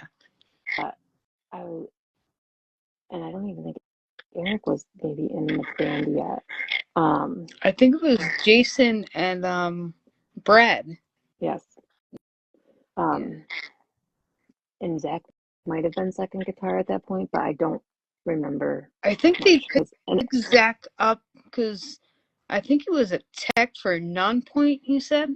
Or like he was no, was it not Non-Point? Was it Three Doors Down or something like that. I something? don't I don't remember, remember. but they did a show, and then he started jamming. I think he said he picked up a bass first, or a guitar. I don't remember, but this was a while ago. But like they literally like zoned in on Zach. They took him from whatever he was doing, Yeah, and he just became a guitar player ever since. I think it was in 2006. yeah, it was around that time because Yeah, they were still doing meet and greets under tents and stuff. Like we yeah, didn't, go do that, but you could buy the merch. Like they were at their own merch tables back then. yeah, yeah. Nowadays, no, no, they'll get mobbed. No. Which I think is, I mean, I'm happy that they do what they do. Like they have to do that because there are some crazy people out there. Oh yeah, But I just can't believe like it's been this long. I'm still just as amazed by every album. I yeah. mean, The first song I ever heard from Shinedown actually was "Fly from the Inside." Long time ago. That was their first hit, and then 45 came, but nobody knew who they were. So kind of like "Fly from the Inside" got tossed to the side, right. and then 45 came out, and that's when they really started getting going. But yeah, the first song I ever heard was actually "Fly from the Inside." I think most people I know that like them, like around here, Hmm. they remember seeing Daughtry do one of their songs on American Idol. He I did Dare You. He I did "I Dare Dare You. You." I remember that. I was watching it. Yep. And I was like, dude, he's hitting the Shinedown song. Like, this is unreal. And he should have won. Like, Yeah. I think he Yeah. was in fifth place, but like, he should have. Like, look at him now, man. Like, Yeah. Really. Seriously. He actually went places. He didn't just give up after not getting American Idol. He just went off and did his own thing, and and he's still I've doing it. seen, I've seen a couple Idol like concerts. Like, I've gone to, the top 10 concert like a couple times. I remember when Bo Bice that year. Oh my God! Yeah. And back then, I wasn't married, so my name was Sam Rice. yep. As my maiden name. So it was Sam Rice, Bo Bice. Like, Yeah. it became a funny thing. But um, I loved some of the older American Idol people, but now these shows are a little. Yeah, they're not the same. I like to watch The Voice because I love Michael Bublé. Oh my God, I think he's the his funniest thing ever. his song, "I Just Haven't Met You Yet." Oh my God, like that song, like specifically, is about his son who wasn't born yet, and it's just raw. And he was funny on American Idol. I mean, not American Idol. Saturday Night Live when he did that Oh, skit with when John Hamm, Justin Timberlake. Oh yeah, John Hamm, the Ham one. Because the Ham and Bubbly. if you ever ask Jason, I love John Hamm, but he gets a little weird about it. But so Michael Bublé and John Hamm, it was like the Ham and Bubbly thing, and he was acting Yeah, like he was kidnapped, and yeah. like it's one of my favorite skits. I love that one. And he's singing, and he's trying to, like, that's his cry out for help, and no one's paying attention. I love it. I love that skit. That's one of my favorite Saturday Night Live skits. I love when they do that. And the Justin Timberlake one with the D in the box. Oh my God. I love that one, but I love all the Justin Timberlake ones when he's doing the like bring it on down to Almavale, Yeah, like those ones. basket Those are bell and stuff. those are my Yeah. favorites. The I Michael like when he's in Bolton the one. ramen, the cup, the ramen, the cup of noodle suit, the suit he was in. That was funny. I love Oh my the. God. I love when he's on Saturday Night Live. I will watch any skit with Justin Timberlake. And I have to give props to I love that man. Justin Timberlake. I have to give props to him only because he was pulled over for a DUI and he owned up to it. He publicly made a statement apologizing for what he did. So not only, well, he was booked for it, and I'm glad because, celebrities shouldn't be able to get that gold card or whatever they call it, but he was able he did the crime, he paid the time, and he acknowledged it, Yep. and he apologized for it. He did all the necessary steps that he should have done as an artist. He respected law enforcement. He did what he had to do, and Even it, if it was on a room tour. yeah, yeah, yeah, yeah. He still was able to go on tour, but he owned up to his mistakes. I like just because Yeah, I didn't like. Okay, so like growing up as a whatever I am, and I'm 41. So you had girls who like Backstreet Boys, and you had girls who like NSYNC. You're either one or the other. I'm a Backstreet yeah. Boys girl, so I never liked NSYNC really, but I like Justin Timberlake as a solo artist. Yes, yes. I respect that. I do. I dabbed into Backstreet Boys. I preferred them over NSYNC. I didn't hate NSYNC. I thought NSYNC was good, but like when we were growing up, it was a lot of like bands try to mimic other artists. You know what I mean? Like NSYNC and Backstreet Boys were versus each other. But that wasn't the case for real. That was just what we thought about. So like, Metallica and Pantera. Then they're having a tour together, but like at the same time, like growing up, it was either one or the other. You couldn't like both. You couldn't be diverse like people are now. You know what I mean? It was like one or the other. But like that's what I kind of miss about the 90s. Like, because that showed that bands didn't care what others thought about. And that's what we need to do as Right. people. So I think that's awesome. Like NSYNC and Backstreet Boys. And then you had, oh my God. Drawing a My band blank was right now. 98 Degrees. 98 Degrees. I love Oh Nick God. Lachey. Yeah, Nick Lachey. That was my guy. Um, yeah. Oh my God, I'm trying to think. Oh my God. There Oh was my God. O-Town. I'm a music fan, but I can't think of that of this band right now. I know artists in the band, but I can't think of the band name. Um, um, O-Town, Westlife. no, Joey McIntyre. Oh, New Kids on the Block. That's right. Thank you. I don't know why They paved the way. they did that, and that's, oh my God. I'm ashamed that I couldn't think of that, really. Okay, so I'm older than you. Yeah, But a little bit. my bedroom was everything New Kids on the Block. Who were you From for? Team what? Team Jordan? Where were you? I'm a Jordan girl. Jordan. I knew it. Team Jordan. What's his name? He was in Blue Bloods. Donnie Donnie Wahlberg Wahlberg. had Donnie Wahlberg. he had the best glow up, I think, out of all of them. Well, I mean, his brother was, Marky Mark.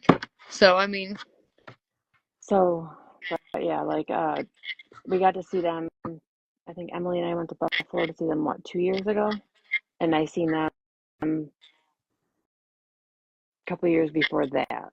So we saw them 2 years ago with it was this is the best lineup. It was New Kids on the Block, Salt and Pepper, En Vogue, and Rick Astley. wow! Oh my God! That And then I last. forgot like how much Rick Astley, like how much of the other songs that he did that I love. Yeah. Now Because like, everybody knows that one song Rickrolled, but they don't really know him. but then like I was like, wait, like I loved these other songs. Like Delilah used to play these songs, and I loved the Delilah stuff. I love the fact that, I mean, I hate it, but I love it at the same time. Like, people hear like different songs, and like, I'll take Rick Astley for an example. Never Gonna Give You Up, Rickrolled. But once they know more songs about him, that Rickrolled phase goes away, And and he just like he's written songs becomes, for other people. yeah. And like, I don't know how. I don't know.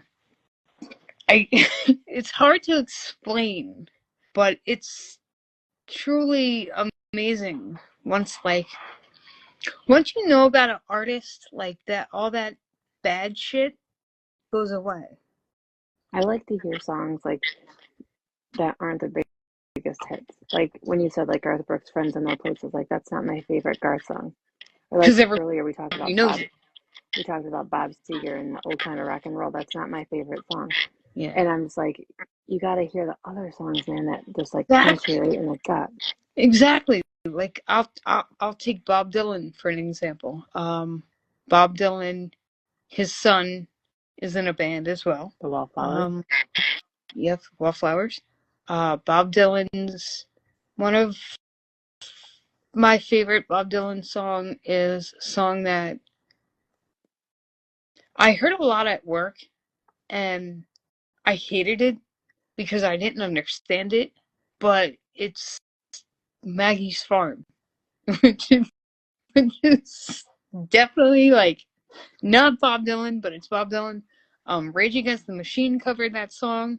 They did okay with that song because of like the nature of who Rage Against the Machine is. They're very political.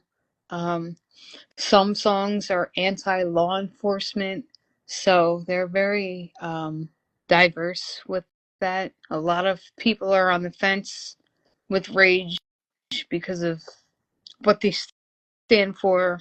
They're a protest group, and Yeah. if you know who the members are and where some of them came from, I think you can understand like why they talk about things that they do. Tom Morello? Not Tom. No, Zach. I know Zach, but Tom Morello, he did. He was in the Watchmen, I think was the name of his band. Um, he did good. He's still doing good for himself. I follow him on Instagram. Yeah. Um, I so like you won't maybe not a lot of people know this, but the song Adele sings to make you feel my love was originally sang by Garth Brooks, in the Hope Float soundtrack. But the artist was Bob Dylan that wrote it. Yeah. And he sent that sample to Garth Brooks, and Garth Brooks popped it in, and he couldn't understand it. Right. Because, you know, you get Bob Dylan like, oh. And but he took it on and he made it such a beautiful song, and then Adele took her take on it. Mm-hmm. Everybody knows the Adele version Yeah. more than the Garth version, but Bob Dylan wrote it. Yep. That's something that needs to be addressed by artists who need to come forth and admit that, you know, they really, okay, they resonated with that song and they made a version of it for themselves to sing, but deep down that's not really them. And I think some bands still needs to come forth and I say that. Like I'm not like pointing at a specific band or artist, but a lot of times, like you said, the Adele thing with Garth Brooks and Bob Dylan, but Bob Dylan didn't get acknowledgement. Not Other really. people did. Yeah. Like, but some, like I'm gonna bring up Johnny Cash covering Hurt by Nine Inch Nails. A lot of people think Johnny Cash wrote it, but no. So in the second verse of that song, the lyric is originally, I wear this crown of shit upon my liar's chair. And Johnny Cash did I wear my crown of thorns upon my liar's chair. He changed the lyric, but he had to do that because the song Hurt, if you actually listen to the lyrics, Trent Reznor struggled with heroin and drugs back then. And the song Hurt and the entire album, Downward Spiral, is just what it is. It's about, you know, Trent spiraling and finding himself and all that stuff. But he wrote that song about his heroin addiction. So he was very on the fence with Johnny Cash covering it just because of the heavy subject matter. And Johnny Cash didn't go through what Trent Reznor went through in that song. So he had to alter the second verse, the lyric, to Crown of Thorns because he didn't want to upset Trent Reznor by saying the true line that Trent Reznor wrote it as. And Trent loved it. Loved it completely. And he allowed Johnny Cash to cover that song. Now, I find that super inspiring of Johnny Cash to step out of his comfort zone and do a song he knew didn't resonate with him, but it resonated with everybody else. Everybody else found it beautiful. And Trent never met Johnny Cash. Trent never met Johnny Cash. They spoke over the phone. And that's how that song happened. I read 2 Johnny Cash books, and I find that man amazing. He would go by the Man in Black. He was just super, super poetic. And like he goes into detail about how he grew up on a cotton farm and how he had to pick cotton. And he just resonated with everyone he ever worked with. And one of the things I take away from reading those biographies alone, just those 2, Johnny Cash didn't have a lot of friends, but he knew everybody. And everybody knew him and respected him for what he did. And I truly am a Johnny Cash fan because of that. Because of his background, where he's been, what he did, who he married.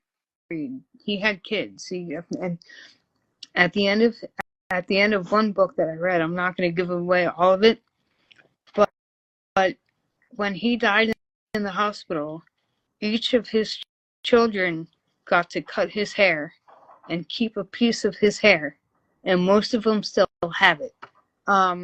His son that he had with June Carter used to work for Capitol Records, which Tina Turner was on, because when I read that Tina Turner book, it mentioned him, and I was just awestruck for that one.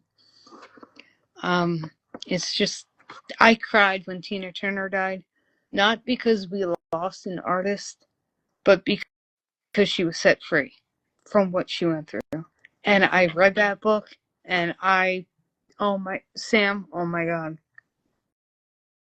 what that woman went through. Okay, I will tell you that Ike Turner literally beat the living shit out of her so badly that when they had a show live, she had to wear wigs. Her head was so swollen, her wig wouldn't fit. Yeah, he was That's not a how, nice person. no, that's how bad it was. Like, he would wait for her to come up to the hotel room after partying, and he literally took the lampshade off the lamp so the light bulb was exposed, and he literally just beat her with it. He threw TVs at her, wired coat hangers. Oh my God, what that woman went through. And I loved what she said in court. She said, I don't want anything. Keep the songs, keep the money, keep everything. I'm taking my future. That's all she wanted. And the reason why she kept the name Tina Turner, sorry, my battery's low, it said. But the reason why she kept it was she kept her stage name because that's what he made her as. And she wanted the world to know who she was still. So she continued the Tina Turner name, but that's all she had from him. She didn't want anything else. And I find that super courageous. Super courageous. And she still made a name for herself after that. She may have kept Tina Turner, but that didn't slow her down at all. And I had mad respect for that woman. Mad respect. And then when she died, I cried because she was free from all the shit she endured. And that's what. I'm gonna have to get going just because I have to go start my dinner and do my schoolwork, but it's been fun chatting now. It was super fun. My phone battery's low, and I appreciate you taking the time. And I know we've been almost on for 2 hours now, and I greatly appreciate the time. Thank you, Sam. Thank you to all the viewers who commented, who watched. Thank you for sticking with us for so long. Greatly appreciated, everyone. So my next interview is scheduled for Thursday, just so you all know, at 7 p.m. I'm not going to say who it is. I'll tell you, Sam. But all the other viewers, you got to tune in 7 p.m. I might have to reach out to Anka separately because she's 6 hours ahead of us. So she may not be able to participate in that one. But thank you for taking the time to go live with me. It was fun. We got a lot of we got a little emotional, a little bit, but it happens. Yeah, it happens. So thank you again, Sam. I appreciate you, and I appreciate everything you did for Marley. And I appreciate everything you still do for me and Marley. And I'm gonna cry if I keep going. So Don't cry. All right. Thank you all for watching. I love you Bye, all so much. everyone. I appreciate you. Bye. Have a good one. Bye. You too. Bye.